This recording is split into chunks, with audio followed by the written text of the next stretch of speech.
말씀 보겠습니다. 신명기 1장 29절에서 31절까지의 말씀입니다. 1장 29절에서 31절까지의 말씀을 우리 교독해서 읽도록 하겠습니다. 29절, 30절, 31절 다 같이 합독하도록 하겠습니다. 다 같이 읽겠습니다. 시작. 내가 너에게 말하기를 그들을 무서워하지 말라, 두려워하지 말라. 너희보다 먼저 가시는 너희 하나님 여호와께서 애굽에서 너희를 위하여 너희 목전에서 모든 일을 행하신 것 같이 이제도 너희를 위하여 싸우실 것이며, 광야에서도 너희가 당하였거니와 사람이 자기 아들을 안는 것 같이 너희 하나님 여호와께서 너희가 걸어온 길에서 너희를 안으사 이곳까지 이르게 하셨느니라 하나. 아멘. 어린아이들이 싸웁니다. 그러면 반드시 맞는 아이가 있고 또 때리는 아이가 있겠죠. 때리는 아이는 맞는 아이에 비해서 상대적으로 힘이 세기 때문에 때리는 것입니다.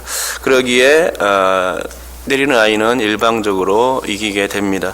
하지만 힘이 약한 아이는 나와 싸우는 힘센 아이를 도저히 이겨낼 재간이 없습니다. 그래서 질 수밖에 없습니다. 어떤 때는 저 아이는 힘이 세다고 여기면서 아예 처음부터 싸울 생각조차 의지조차 얻게 되는 것을 볼 수 있습니다. 물론 아이들이 싸우는 것은 잘못된 일이지만 어쩔 수 없이 싸움의 상황에 노출될 때가 있다는 것이죠. 여러분은 어렸을 때에 싸워본 적이 없습니까? 저는 어렸을 때 동년배 학생과 싸워본 적이 있습니다. 싸운 이유는 초등학교 선배가 싸움을 부추겼기 때문입니다. 선배는 몇 학년 위였는데 싸움을 부추긴 이유가 재미삼아 누가 이기나 재보려는 그런 속셈이 있었던 것으로 보입니다.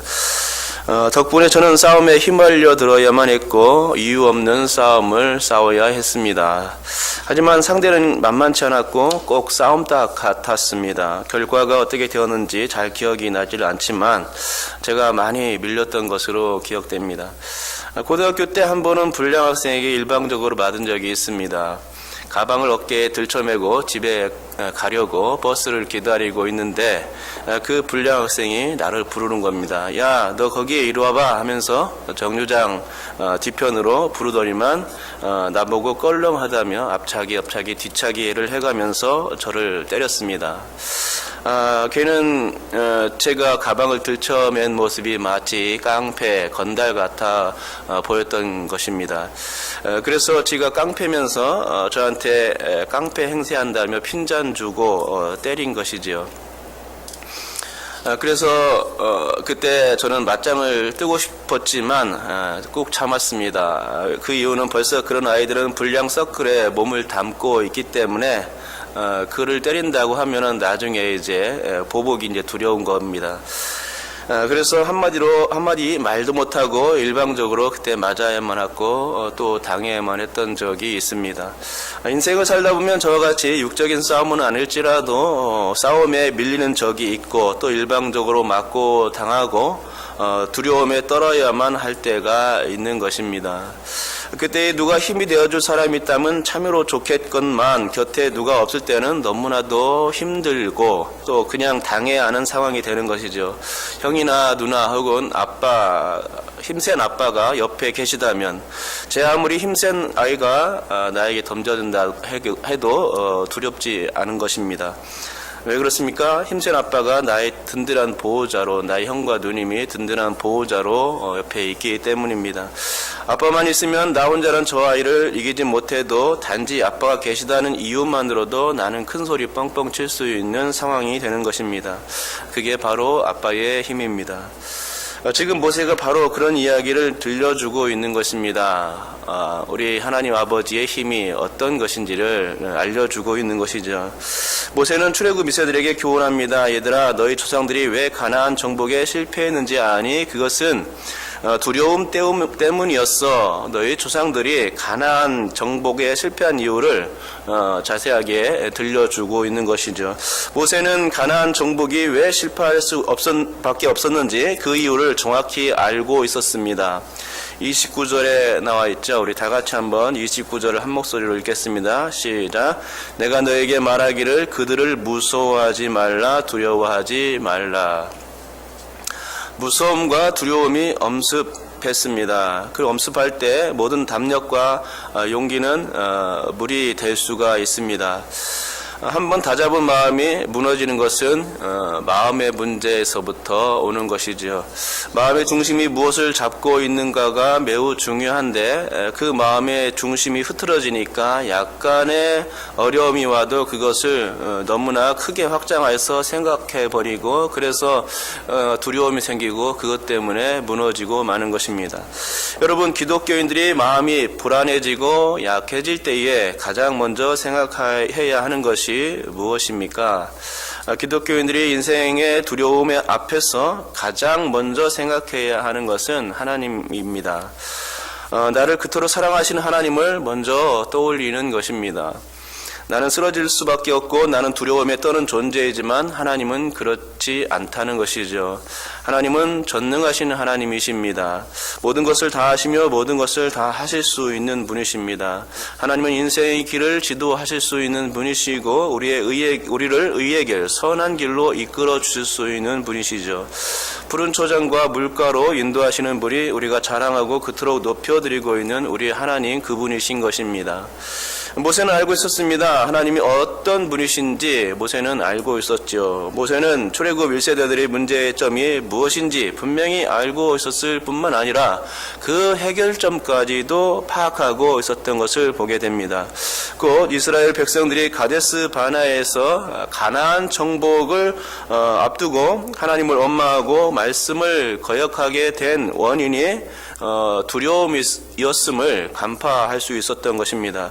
뿐만 아니라 모세는 이 원망과 거역의 원인인 두려움을 극복하는 방법까지도 알고 있었습니다. 그것은 바로 성전입니다.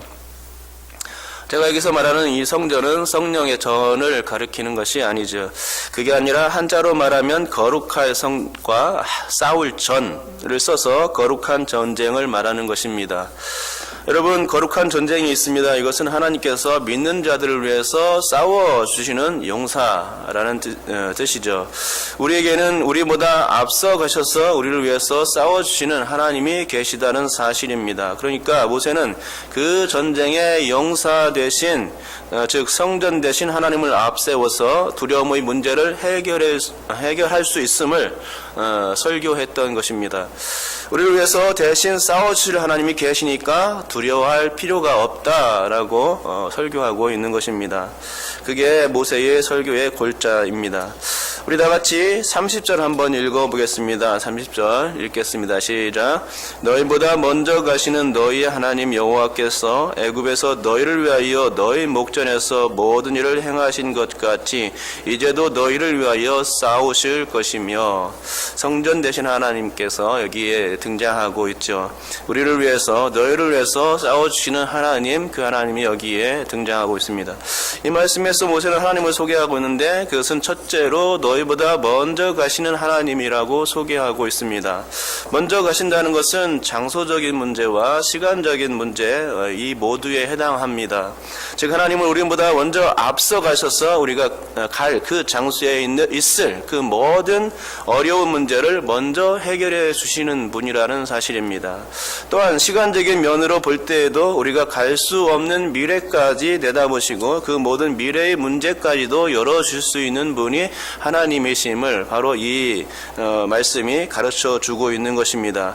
먼저 가시는 하나님, 이 하나님이 우리에게 계시는 줄 여러분께서 믿으시기 바랍니다. 하나님께서 먼저 가신다면 우리는 하나님께서 먼저 가시는 그 길만 따라서 가면 되는 것이죠. 두려움의 문제가 해결되는 것을 보게 되는 것입니다. 그리고 둘째로 이제도 너희를 위하여 싸우실 하나님으로 표현되고 있는 것을 보게 됩니다. 과거에도 그랬듯이 하나님은 여전히 우리를 버리지 아니하시고 현재에 우리를 위해서 싸워주시는 분인 것입니다. 마치 어린아이는 힘이 없어서 두려울지라도 아빠가 계시면 든든한 것처럼 하나님이 이스라엘에게 있어서 아빠와 같은 분이심을 모세는 강조했던 것을 보게 됩니다. 여러분, 하나님은 거룩한 전쟁의 용사이십니다. 여러분께서 이 사실을 믿으십니까? 하나님은 우리보다 먼저 가셔서 문제를 해결해 주십니다. 또 이 사실도 믿으시죠. 그렇다면 이제 두려움은 완전히 사라지는 것입니다. 우리를 보호하시고 지켜주시는 든든한 하나님이 옆에 계시니 이제 두려울 것이 하나도 없는 것입니다. 문제에 맞닥뜨려서 당당히 그 문제와 싸워낼 수 있는 것입니다. 하나님께서 먼저 싸워주시는데 우리가 두려워할 것이 무엇이고 움츠러들 것이 무엇이 있겠습니까? 하나님께서 다 해주시는 것입니다. 먼저 가셔서 모든 일을 다 해결해 주시고 또 우리가 싸울 일도 없습니다. 하나님께서 싸워주시기 때문이죠. 나를 도우시는 하나님이 계시기에 나는 모든 싸움에서 그렇기 때문에 승리할 수가 있게 됩니다. 인생이 거칠고 험한 풍파가 나를 위협한다 해도 나는 거뜬히 그 모든 싸움에서 풍파 가운데서 건전받을 수 있고 또 싸워 이겨낼 수 있는 것입니다. 왜냐하면 든든한 하나님이 옆에 계시기 때문이죠. 본문의 표현을 빌리자면 어려움 가운데 나를 안아주실 하나님이 그 하나님이 계신 것입니다. 내가 힘들어서 지치고 쓰러질 때에 누가 있다면 나를 분명히 소생시켜 줄 것이겠지요.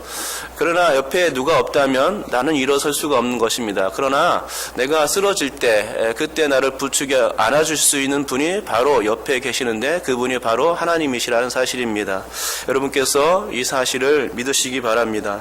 그렇습니다. 모세는 이렇게 든든한 하나님을 설교했던 것을 보게 됩니다. 그렇게 함으로써 출애굽 2세대가 가나안 땅의 사람들과 한바탕 치를 전쟁을 앞두고 있을 때에 그들이 용기를 가질 수 있도록 힘을 돋우고 있는 것을 보게 됩니다. 즉 모세가 중재자 역할을 감당해내고 있는 것입니다. 그런 의미에서 저도 마찬가지로 여러분의 모든 어려움 앞에서 하나님의 중재자로 나서고 있습니다. 오늘 설교를 통해서 여러분이 하나님께서 전쟁에 능하신 분이심을 알리는 것이 오늘 저의 설교의 핵심인 것이지요. 하나님은 여러분의 하나님이시고 그분은 반드시 여러분이 영적인 전투가 승리할 수 있도록 도우실 것이기에 저는 그것을 확실히 아는 사람으로서 여러분에게 강한 자신감과 용기를 던져주고 있는 것입니다. 사실 모세와 같이 혹은 저와 같이 하나님의 어떠하심을 증거해주고 또 그로 인해 용기를 심어줘야 할 사람들은 많이 필요하죠. 사실은 여러분께서도 그런 일을 감당해내야 하는 것입니다. 특히 영적인 지도자들이라고 생각되는 사람들은 어려운 처지에 놓여있는 성도들을 격려하고 도울 수 있어야만 합니다. 그것이 하나님께서 성도들에게 직분을 주신 이유라고 생각합니다. 직분이란 권위의 자리가 결코 아닙니다. 직분은 섬기는 자리고 또 사랑을 내어줄 수 있는 그런 자리인 것입니다. 결코 직분이 다른 사람 위에 군림하는 그런 지위가 되어서는 안 됩니다. 이것이 세상의 지위와 다른 교회의 지위입니다. 교회의 직분은 서로를 위해서 기도해주고 격려해주며 진심으로 도와줄 수 있는 기능을 수행하는 데 있어 그 진정한 의미가 있는 것이지요. 한 영혼을 사랑하는 마음 곧 예수의 마음으로 섬기는 자리가 바로 교회의 직분인 것입니다. 아무튼 본문에서 모세가 그런 역할, 곧 중재자 역할을 톡톡히 감당해냄으로써 출애굽 2세들에게 가나안 정복을 앞두고 있는 혹시 두려움에 떨고 있을지도 모르는 그들에게 격려해주며 출애굽 2세대의 이야기를 꺼내 들어서 용기를 주고 있는 것을 보게 되는 것입니다. 이렇게 모세가 중재자의 역할을 감당하고 있는데 이 모세는 지금 두 가지 의미에서 중재자의 역할을 감당하고 있습니다. 중재자는 이 모세는 지금 죄악의 고리를 끊어주는 일도 해야 하고 또 그뿐만 아니라 잘못된 길로 접어든 사람들을 하나님께로 인도하는 역할까지 해야 하는데 본문은 그 모세가 이런 지도력을 발휘하고 있음을 보게 됩니다. 그러니까 모세는 하나님을 거역한 불순종의 죄악에서 더 이상 그 죄의 고리 가운데 있지 않고 더 이상 죄를 짓지 않도록 급하게 제동을 걸어주는 역할을 지금 모세가 잘 수행하고 있다는 것이며 또한 하나님이 어떤 분이심을 강조함으로써 함으로써 죄악을 벗어버리고 하나님께로 돌아가도록 오직 하나님만을 신뢰하도록 도와주었던 것을 본문을 통해서 알 수가 있는 것입니다. 하나님을 원망하는 가운데 또 문제를 보고 두려움 가운데 빠져 있는 사람들을 잘 계도하여서 하나님께로 이끌어주는 역할, 그 역할을 온전히 수행한 것이 바로 모세가 했던 이 중재자 역할인 것입니다. 그러니까 오늘 제가 강조하고자 하는 것은 충분히 설명하지 못한 부분이 분명히 있지만 두 가지로 압축될 수 있는 것입니다. 그것은 하나님의 성전 대신과 모세의 중재자 역할입니다. 우리는 성전 개념의 믿음이 절대적으로 필요하고 그로 인해서 흔들리지 않는 믿음 위에 설 수 있어야 하는 것입니다. 또한 모세와 같은 마음으로 격려해주며 올바른 신앙의 길로 갈 수 있도록 격려하며 이끌 수 있는 지도자가 중재자가 되어야 하는 것을 보게 됩니다. 이렇게 될 때 교회의 성도들은 하나님 안에서 온전한 신앙으로 견고할 수 있고 교회는 더욱더 강건하게 되는 줄 믿습니다. 여러분께서 하나님이 분명 우리의 성전 되신 하나님인 것을 믿고 또한 우리가 하나님의 그 역할들을 잘 이해함으로써 성도들에게 특별히 어려운 사람들에게 격려해 줄 수 있는 그리고 그들에게 용기를 줄 수 있는 모세와 같은 역할을 감당해낼 수 있는 여러분 될 수 있기를 주님의 이름으로 축복합니다.